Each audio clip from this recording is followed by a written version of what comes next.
okay to disagree with you, sir. It has no effect. Sometimes you have to listen to the people in the community. When they know that there are laws in place and we make it clear, they'll think, again, we want to use this as a deterrent. I'm the ones in our communities who are suffering with folks being shot with illegal firearms. Some that have not been reported stolen. But on the recovery end, it speeds up our process and going back to identify who the original owner was and trying to make some connectivity between, if that's the case, not always, in our during the course of our investigation, if there's some connectivity, as the example I gave you, between a girlfriend and a boyfriend who had the firearm and attempted to murder someone.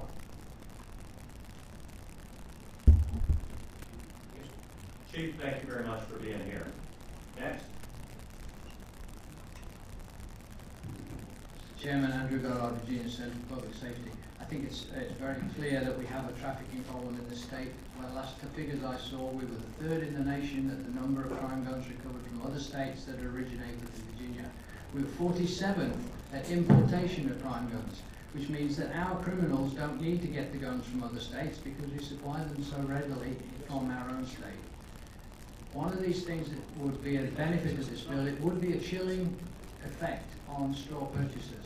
No straw purchaser is likely to go out every weekend and buy guns for a trafficker if he knows that any of those guns are traced back to him without him having reported them as being lost or stolen, would then put him in a bad situation. We would like to see this happen so that there was some way to stop straw purchase.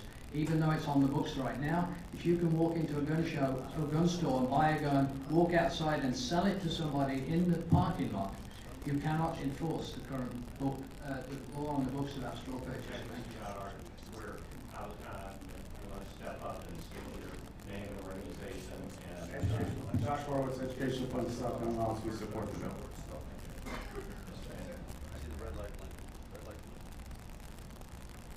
Hi, my name is Caitlin Hicks, and I am the president of Virginia Law Enforcement Officers Spouses Association and the wife of a police officer. I support the bill and I stand with law enforcement.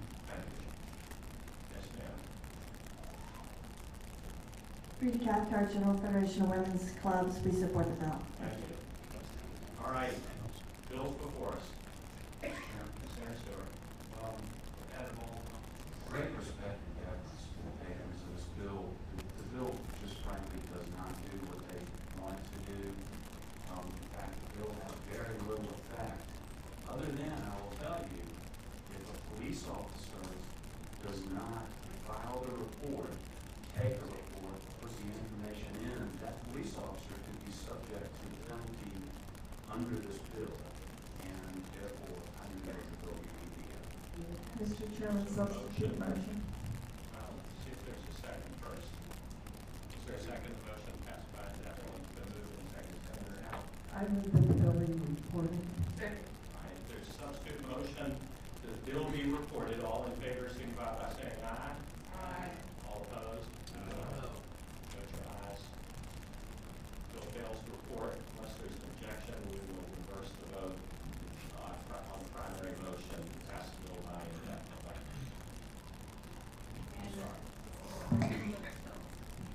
And Mr. Chairman, procedurally, where would that place my Senate Bill 1185? We haven't rolled them together, so I suppose there could be a different outcome, but I doubt it. And I rather suspect that Senator Stewart has the same motion, Senator Reeves has the same second, Senator Howell and Senator Lucas have their same substitutes. That's correct. And without objection, we will note that outcome with respect to your bill as well. Thank you, Mr. Chairman. Thank you. Senators, thank you. Next bill, Senator Mason has 4 bills, 3 bills, since one has been passed by for the day.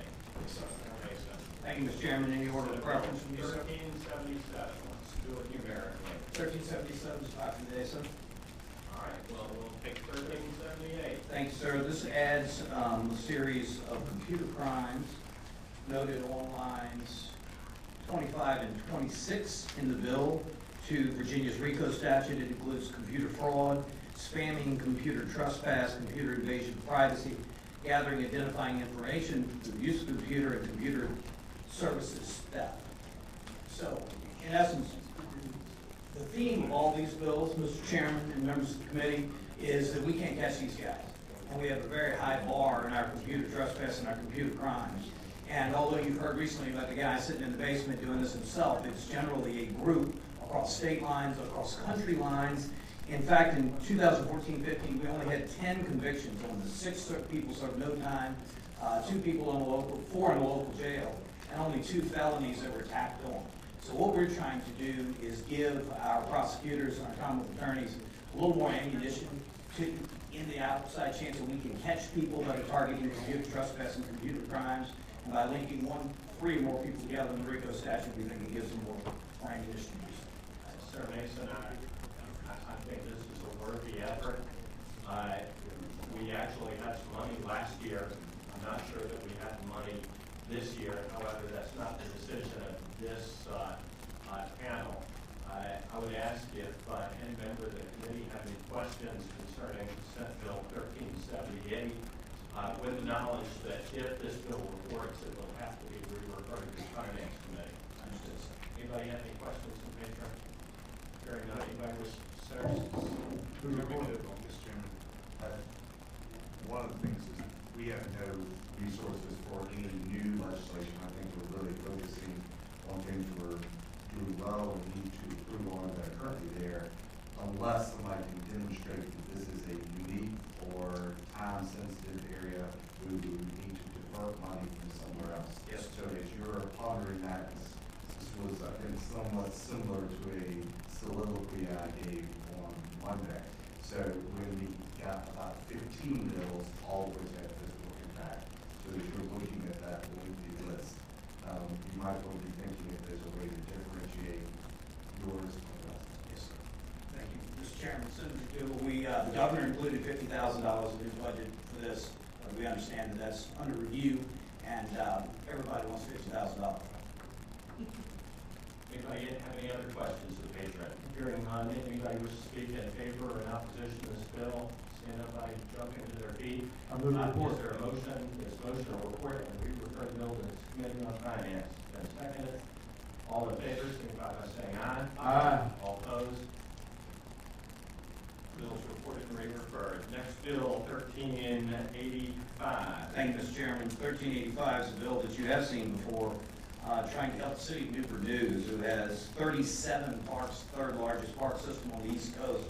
Currently have 19 park rangers that we're trying to get included in the definition of law enforcement. There's a procedural side to it. They all have to be certified and go through the same certifications as law enforcement, but at this point don't have any clearinghouse to hold that information, so they have to keep up with it themselves. That will help just from a procedural standpoint. But then you see the other code sections, we're trying to include them listed throughout the course: possession of controlled substances, marijuana unlawful, obstruction of justice, etc. We feel like some of these actions are already being taken by the park rangers as they see a violation of law and that they're acting to stop it. We know that on at least 18 different occasions throughout the course of this year, we've had to call in the police because they were not authorized to make the arrest. And so we're just trying to help them officially do the job that they're already unofficially doing. All right, thank you. Anybody have any questions of the patron? So this is primarily to get these officers covered under the line of duty act? No, sir. It's just putting them in. You see the phraseology we're using for the purpose of this section. Any sworn municipal park ranger, which is a conservator of the peace, pursuant to considered a member of the law enforcement agency. All right, Senator Stewart. Senator, these are Newport News. Is that what you said? Yes, sir. They are municipal park rangers for the city of Newport News. Yes, sir. Where do they typically patrol? The 37 different parks. Newport News has an amazing park system and a lot of them, so they pursue. But they are an agency of the city. Mr. Chairman, Senator Stewart, yes, sir, they are. They fall under the Parks and Recreation Division. Mr. Chairman, Park you want to give them full police powers, essentially. Mr. Chairman, Senator Stewart, in those code sections, yes, sir. In many respects, they're already acting as such. Yes, sir. Do you have any idea, Senator, how many officers you're talking about in the city of Newport News? Mr. Chairman, Senator Deeds 19.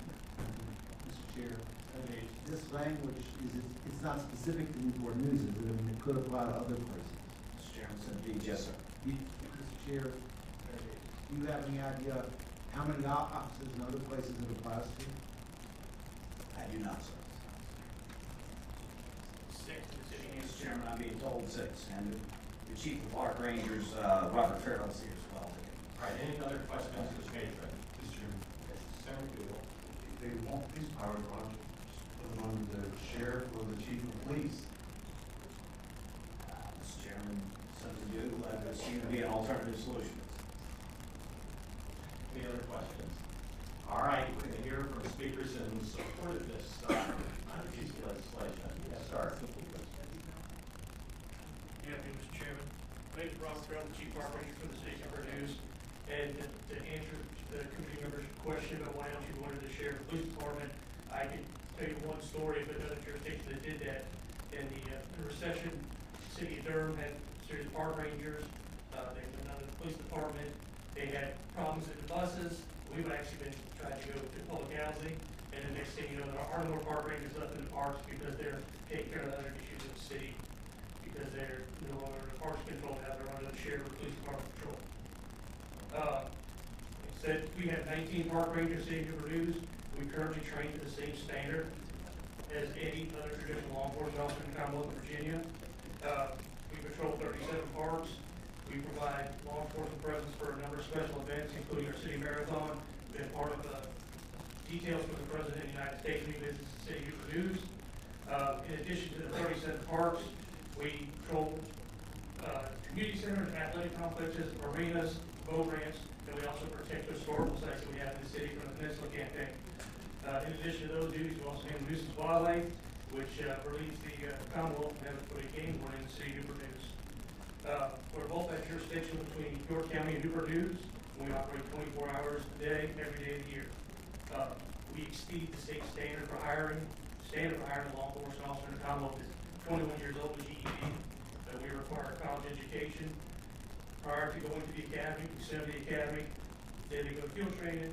We send them to Department of Emergency Management Search and Rescue School. We're the only agency that has that training in our region. And then they're also required to be an emergency medical technician due to the vast property that we control. In addition to the standard firearms training for a traditional law enforcement officer, we double that and increase the standard. We have about 200 criminal charges per year. We handle other agencies, including the Police Department, Virginia State Police, Inland and Fisheries, Virginia Marine Police, the National Park Service, we assist the Secret Service, and the FBI. Thank you very much. Any questions? Next. Yes, ma'am. Mr. Chairman, my name is Jerry Wilson. I represent the city of Newport News. And I wanted to answer the question why we didn't just ask for them to be defined as law enforcement officers or just put them underneath the police or the sheriff. And the answer to that question is because of the cost of just simply putting them in the code as law enforcement. Several years ago, when Senator Norman carried this bill, he had asked for them to be defined as law enforcement, and fiscal impact to the city because of the Line of Duty Act and the heart and lung presumption and several other of the benefits afforded to law enforcement was several $1 million. So in trying to give them the authority that they need to be able to do the job that we've asked them to do, we asked Legislative Services to draft language that would accomplish that without the negative fiscal impact. And so this bill, when carried on the House side, was drafted by someone, Emma Buck, who suggested that by inserting the language park ranger into the applicable sections of the code, we would accomplish giving them the authority without, incurring the fiscal impact that we did not want at the local level. Thank you very much. Yes, sir. Mr. Chairman, members of the committee, I'm Sean McGowan, Virginia Police Benevolent Association. One of the functions of our organization is to provide representation in civil suits when our members are sued for actions that take place because of their official duties. And we feel that this legislation will help close that civil liability exposure both to the officer and to the jurisdiction by supporting them in legislatively in what they're already doing on the street now. So again, we support the bill and hope that we pass it. Thank you. Anybody else in support of the bill? In opposition? Right.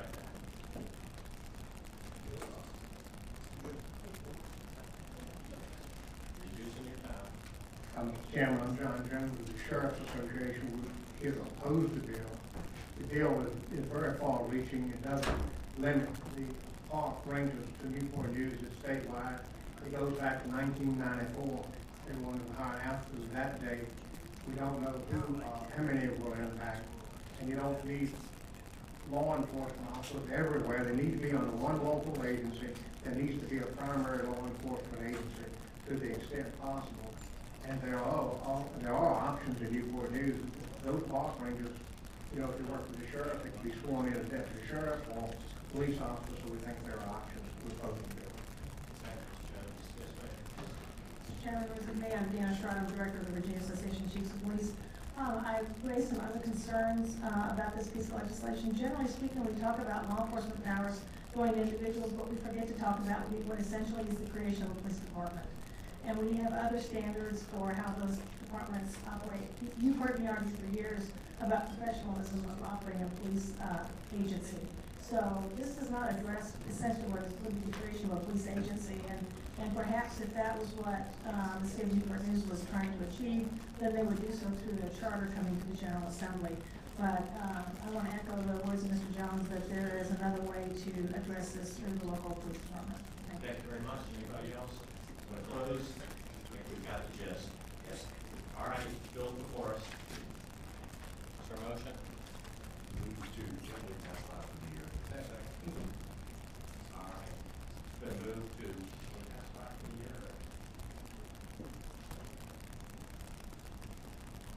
As long as it's- That motion, I guess will be to pass by indefinitely, probably second. All in favor, signify by saying aye.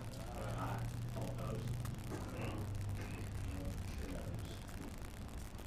One more? Yes, sir. All right. Hey, one for three, each and all of fame in baseball and in this committee, right, Mr.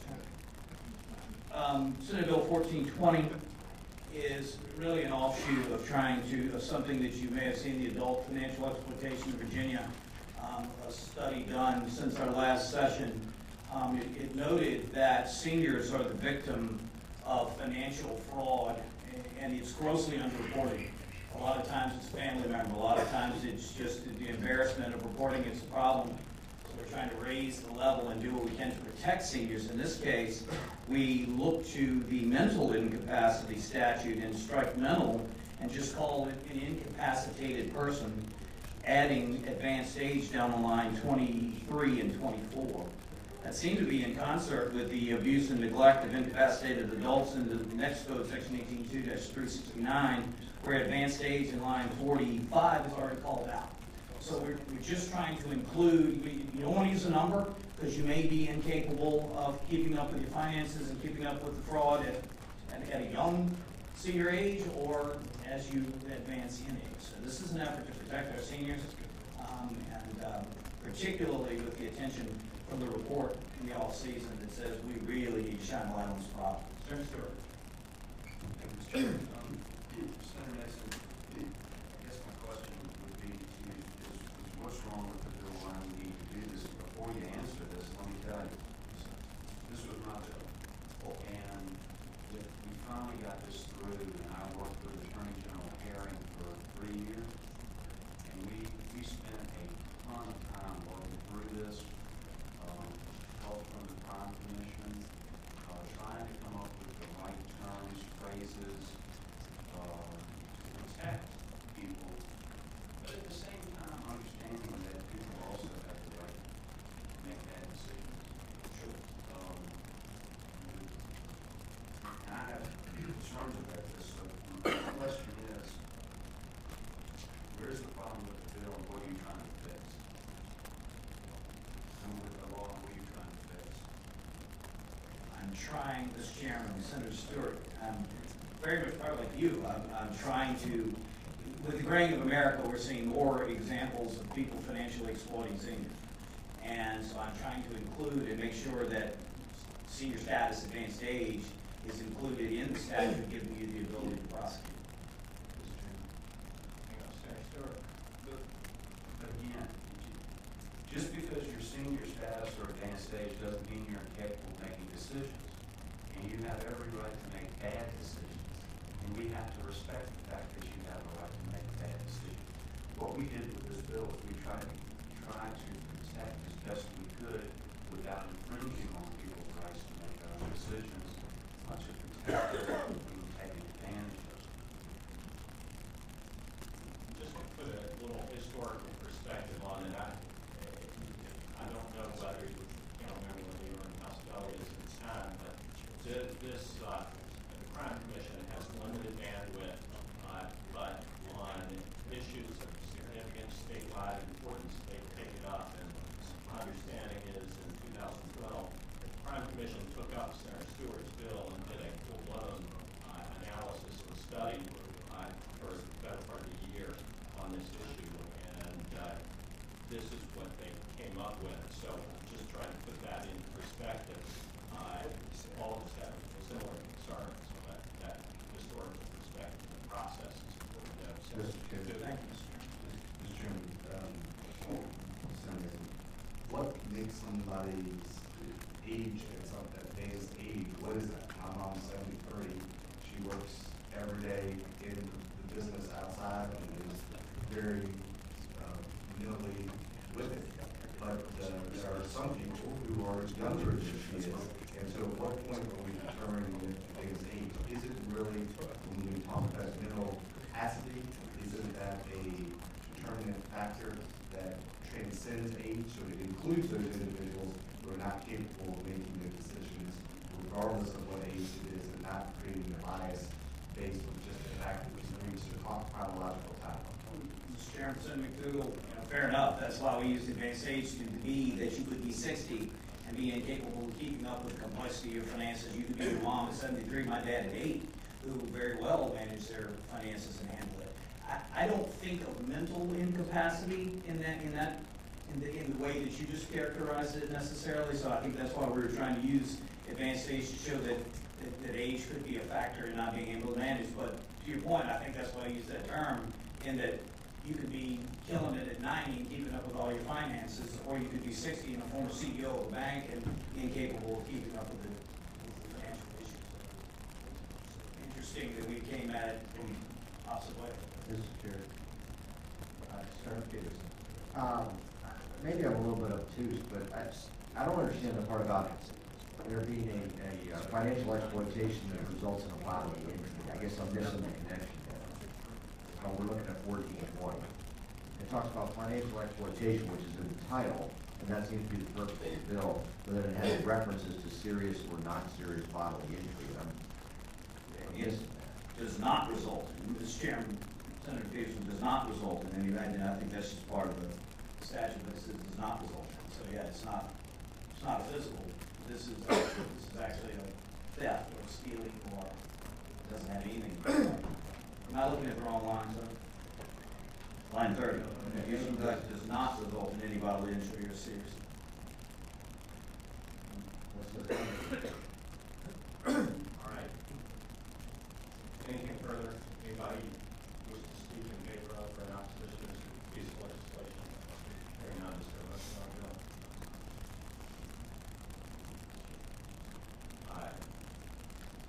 Every once in a while that happens. Great case. I'll move to report. It's been moved to report.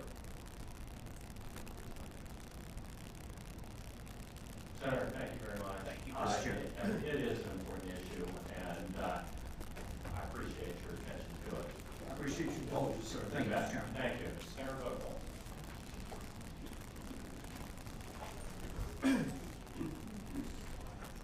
Mr. Chair and members of the committee, I have Senate Bill 1299. And this is a bill that is not new to this committee.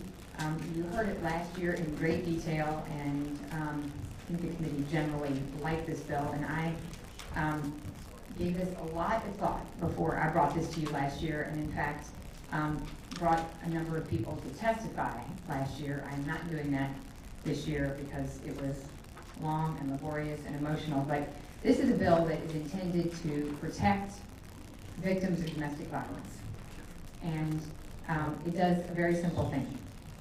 Sorry. Yeah, can I make a suggestion, Bill? Yes. People are working to try to see if they can come to an agreement, on something all the various parties involved agree on. My suggestion might be, it's up to you, obviously, is to maybe let it go by for a week or so, and see if you all can get something worked out that's acceptable to everybody. That's just a suggestion. I am happy to do whatever is the pleasure of the committee. I understand. Perhaps, in order, I don't want to get in the way of compromise that may be worked out, but we've got a lot on this docket, and what I would suggest is that we take whatever action we're going to take on this here. If we're going to hold anything up, that Senator Vogt will maybe hold it on the floor for a little while.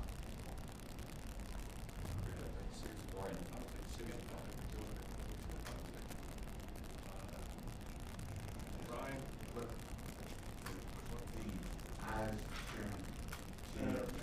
one of the things we're going to find very quickly is that we're running out of time in a short session. So I do think that the better course today is Wednesday. This would come out of here today. It will be next week before we even be voted on the floor, and we're going to get to a point very rapidly where we're not going to be able to deal with it. So that certainly you have at least until next week to come up with a compromise that we stay on a streamlined schedule.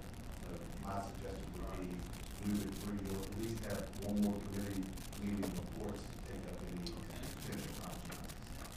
Mr. Chair, members of the committee, Senator Sasslaw, we had some follow-up discussion today on that subject, trying to work through some of the things that we had chatted about that might make this more palatable.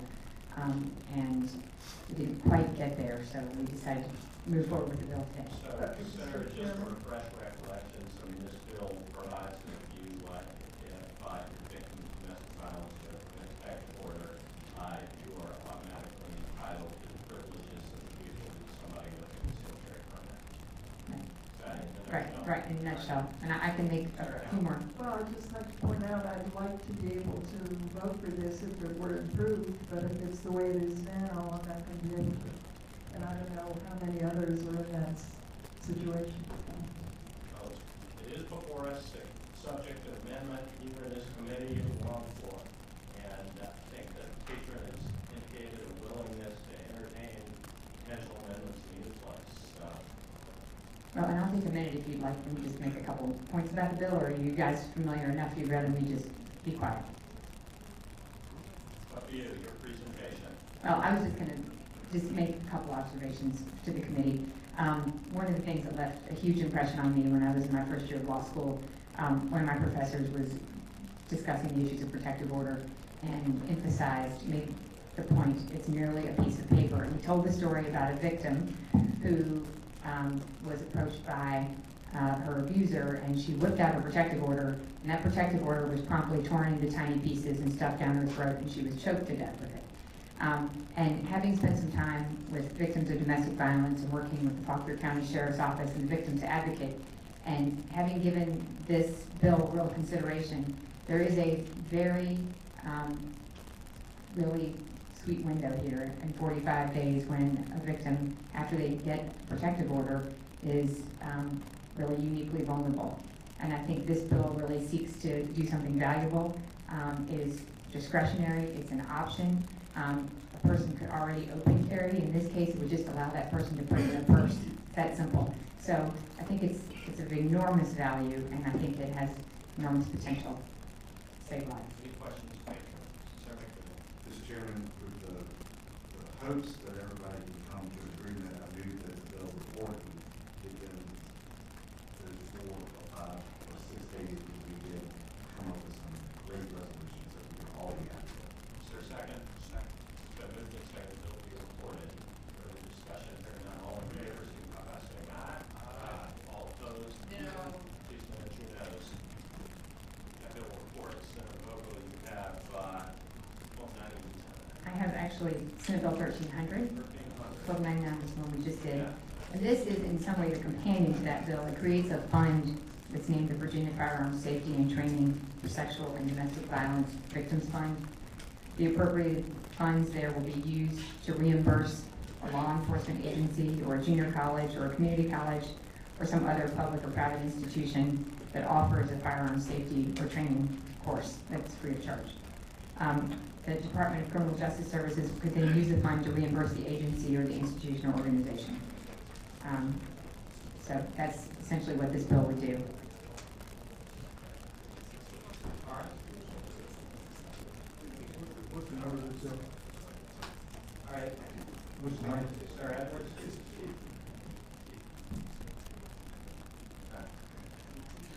All right, any questions?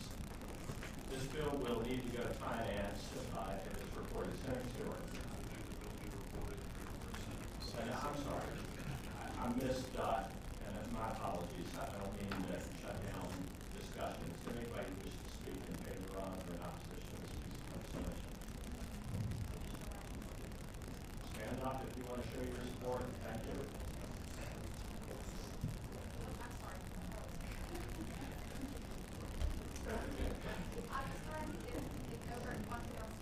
All right. Well, you're welcome to stand and show your opposition to the bill. That would be down. All right. Yes, ma'am. Did you want to speak? Yes, ma'am. Oh, I'm sorry. Let's see you first. Good afternoon, Mr. Chair, members of the committee. I'm just going to speak briefly to the bill. We support the concept of the importance of ensuring that victims who want to access training can do so without it having a cost to them. We had concerns that this redirects funds from a victim fund to another purpose, and those funds are already allocated to current grants going into victim services, so that perhaps may be an issue to take up stairs in finance, but I just wanted to raise that one concern. Thank you very much. Yes, ma'am.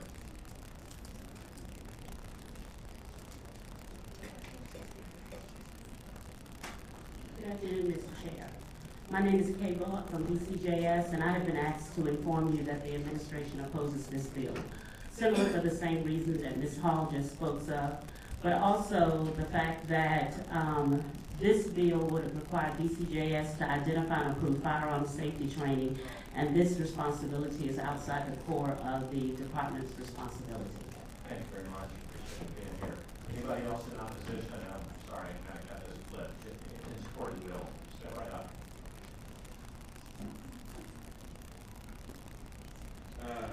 Sam Nelson, from Stafford County, just a citizen, but in support of the bill, but also the bill might consider adding some legal advice to the new carrier. There's been some reports in the news in the past about a person traveling to a different state to know the rules. There are federal rules that govern if they take their kid to school. The purpose of protecting the individual, that's grand, and that's mighty, but let's not get them into trouble subsequently with the law. With all the landmines that are out there. Thank you very much. Yes, ma'am.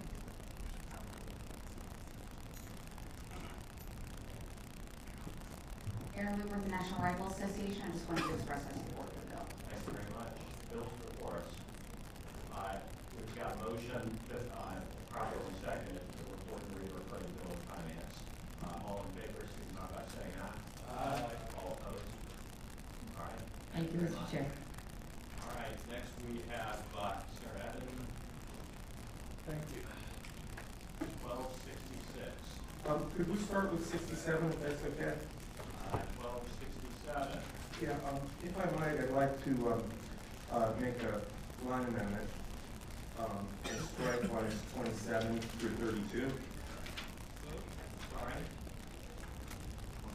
Do you have that prepared? No, the one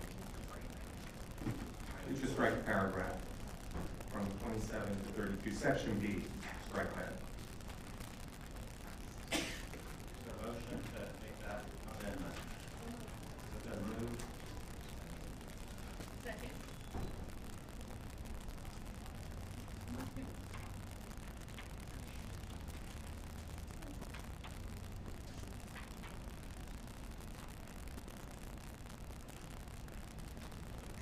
So, All right, there's been a motion to strike lines 27 through 32. Second, any discussion? Hearing none, all in favor of that amendment, signify by saying aye. All opposed, amendments made. Thank you. Go ahead. Thank you, Mr. Chairman. So with that amendment, this bill makes it a Class 1 misdemeanor to carry a loaded firearm while intoxicated. It no longer has to do with drinking alcohol at a restaurant when carrying a firearm.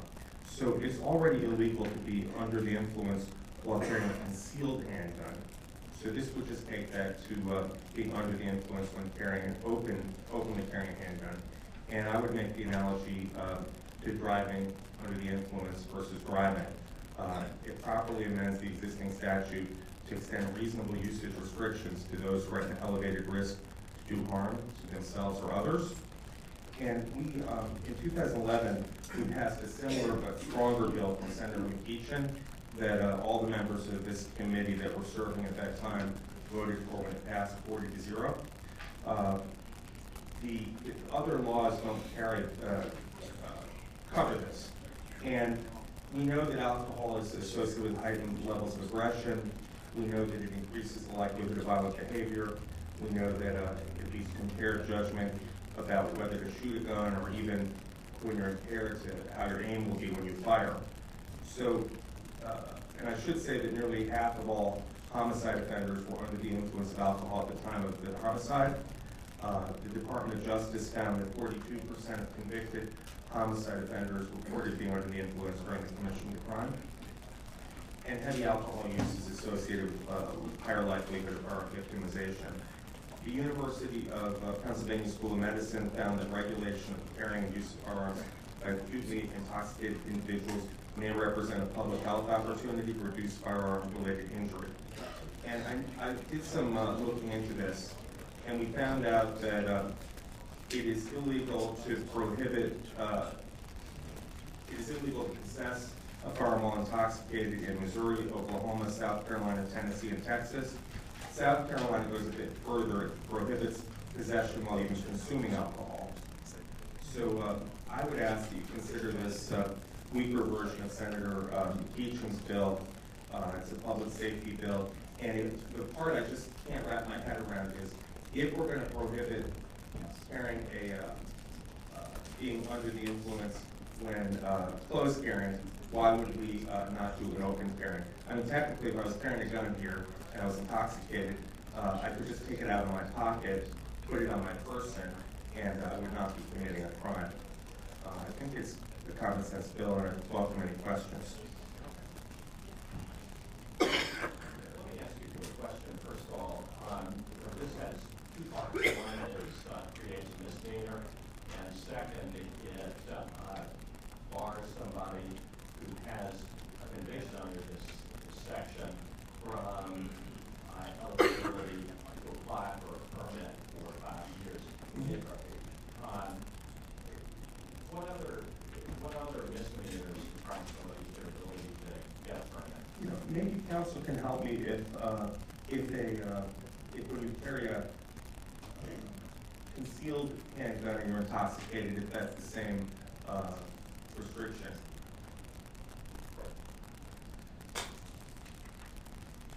I mean, otherwise, I don't have a, you know, we were trying to make it parallel.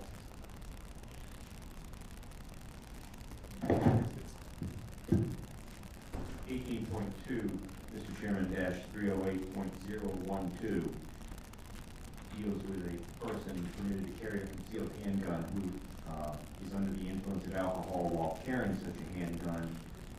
And at the end of paragraph A, it says a person convicted of a violation of this subsection shall be ineligible to apply for a concealed handgun permit for a period of 5 years. What I'm getting at is I just would like to make it an offense for someone to open carry while intoxicated. It seems to me that it would be smart to have the parallel language with the other offense, but whatever the committee wants to do, I'm happy to accommodate you if that'll earn your votes. All right, any other questions of the patron? Mr. Stewart. Thank you. Senator Evans, I looked up the definition of intoxication. And it means a condition in which a person is drunk enough alcohol beverages is observed so it would affect his manner, disposition, speed, posture, mood, and okay. So if I read your bill correctly, and most people who know me will say I typically have a frown on my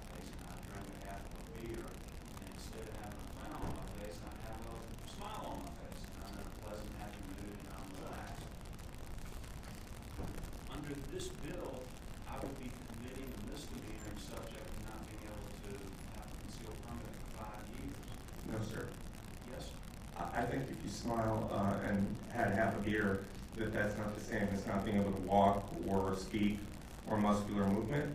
That's not what it says. Well, That's not what it says. this is what you voted for in 2011, but it's all Right here, Mr. Chairman, this policy. It's- If I might understand where you're trying to get. And what I suspect you're trying to get to is someone who is outwardly belligerent or misbehaving or something like that is carrying a weapon after they've consumed a fair amount of alcohol or drugs. But that's not what your bill does. You have a bill here where if I take 2 or 3 sips of wine, I can conceivably be prosecuted under this statute, and I see no justifiable reason for